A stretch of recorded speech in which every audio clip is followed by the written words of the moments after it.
Welcome to holy shit நண்பர்களே.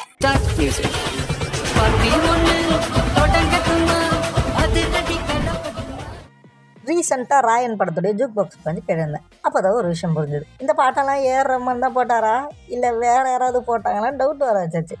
சரி, மற்ற மியூசிக் டைரக்டர்ஸோட ஒர்க்ஸ் எல்லாம் பார்க்கலான்னு பார்த்தா அவங்க ஒர்க்கில் அவங்க தான் பண்ணாங்களான்னு நமக்கு ஒரு டவுட் வர வச்சிருச்சு. சரி, இதுக்கு மேலே விட்டால் போதாது, நம்ம ஒரு பிரேக் டவுன் வீடியோ போடலான்னு முடிவு பண்ணிட்டேன்.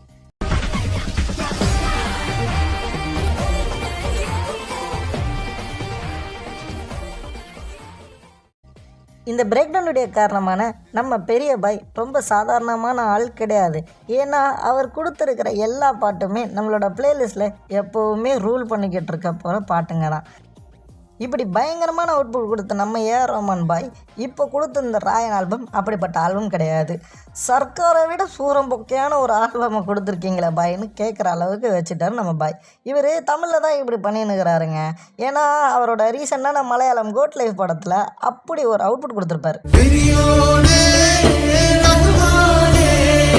நான் ஃபீல்ட் அவுட் ஆகலை, என்கிட்ட பயங்கரமான அவுட்புட்டை வாங்க உங்களுக்கு தெரியல, ஏன்னா ஒழுங்காக வாங்குகிற டேரக்டர் இல்லைன்னு கேட்குற மாதிரி இருந்தது. இதே மாதிரி அதர் லாங்குவேஜில் பயங்கரமான பாட்டு கொடுத்துட்டு நம்ம தமிழில் மொக்க பாட்டு கொடுக்குற ஒரு மியூசிக் டைரக்டர் ஒருத்தருக்கார், இந்த டிஎஸ்பி. இவர் தெலுங்கில் அல்லு அர்ஜுனுக்கு புஷ்பா புஷ்பான்னு பாட்டு கொடுத்துட்டு நம்ம புரட்சி தளபதி விஷாலுக்கு ரத்ன படத்தில் என்ன பாட்டு கொடுத்துருக்கா பாருங்களேன்.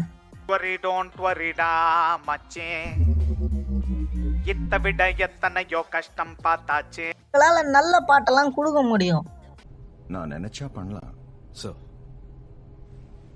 ஆனால் பண்ண மாட்டேன். சரி, நம்ம ட்ரக் டீலர் யுவன் என்ன பண்ணுறாருன்னு பார்த்தோன்னா, அவர்கிட்ட சார் வாய் விட்டு பழைய யுவன் வேணும் சார்னு கேட்டால் அவர் பழைய ஃபோட்டோவை எடுத்துகிட்டு வந்து நீட்டி நம்மளை வெறுப்பேற்றிக்கிட்டு இருக்காரு. இதுக்கு பேர் ஜோக்கா? நீங்கள் கேட்கலாம், ஏன்டா ரீசெண்டாக வந்து ராயன் ஸ்டார்லாம் சூப்பர் பாட்டு கொடுத்துருப்பாரு, அப்புறம் ஏன்டா இப்படி கேட்குறீங்கன்னா, அதெல்லாம் நல்ல பாட்டு தான், ஆனால் அது பழைய யுவன் கிடையாது.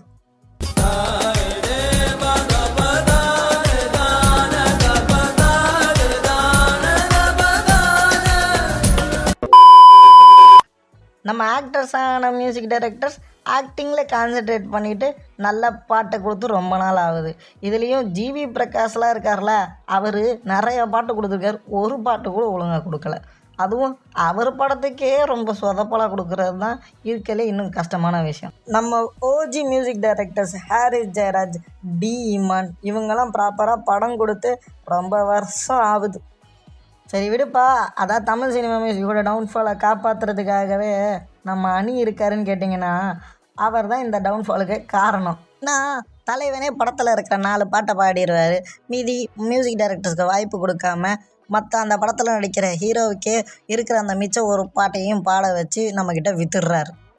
இவர் எப்படி 4 பாட்டு பாடுறாரோ இவரை மாதிரியே இன்னொருத்தர் இறங்கிட்டார். நல்லா இண்டிபெண்டன்ட் சிங்கர்ஸ்னு இஷ்டத்துக்கு கொலா பண்ணிக்கிட்டு இருந்தவர் இப்போ அவரும் தீ மட்டுமே சேர்ந்து நிறையா பாட்டு பாடிக்கிட்டு இருக்காங்க. அனிருத்தை எல்லா பாட்டும் பாடுறதுனால நம்மளுடைய favourite singers like Shankar Mahadevan, Krish, அப்புறம் கார்த்திக், இந்த மாதிரி நிறைய சிங்கர்ஸோடைய வாய்ஸ் எல்லாம் நம்ம கேட்குறதே இல்லை. ஸோ இதுவே இந்த டவுன்ஃபாலுக்கு ஒரு முக்கியமான காரணமாக அமைஞ்சிருச்சு. அண்ட் நல்ல ப்ராப்பரான ஸ்டோரி லைன் நமக்கு வந்து ரொம்ப நாள் ஆகுது. எப்படி ரஹ்மானுக்கு கோட் லைஃப் கிடச்சதோ அந்த மாதிரி யுவன் சங்கர் ராஜாவுக்கு வந்து 7 கடல் 7 மலை படம் வரப்போகுது. அப்புறம் ஹாரிஸ் ஜெயராஜுக்கு பிரதர், அப்புறம் ஜிவிக்கு தங்கலான், இந்த மாதிரி நிறைய படம் வந்துக்கிட்டு தான் இருக்குது. ஸோ என்னோட ஒரே ஒரு ரெக்வஸ்ட், ரீல்ஸுக்காக பாட்டு பண்ணாதீங்க, ஏன்னா படத்துக்கு தேவைன்னா பாட்டு பண்ணுங்க. ஸோ அவ்வளோதான் இந்த வீடியோ. உங்களுக்கு ஏதாவது தோணுச்சுன்னா அதை கமெண்ட் பண்ணுங்கள், லைக் பண்ணிவிட்டு அப்படியே ஃபாலோ பண்ணுங்கள்.